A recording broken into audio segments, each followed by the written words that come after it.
dostum seyrel Azerbaycan'ı, gez olan her yanı Qubadlıya gel.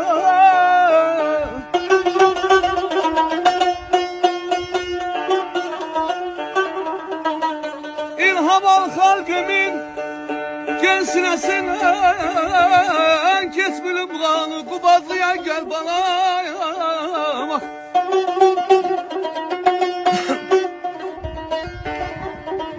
Hay bura benzeri var esil cennetin, bu yerden alan kurban ayrılmak çetindir çetin.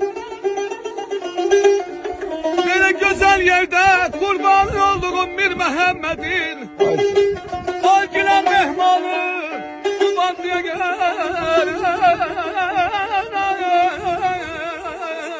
Hemen aydan akacak.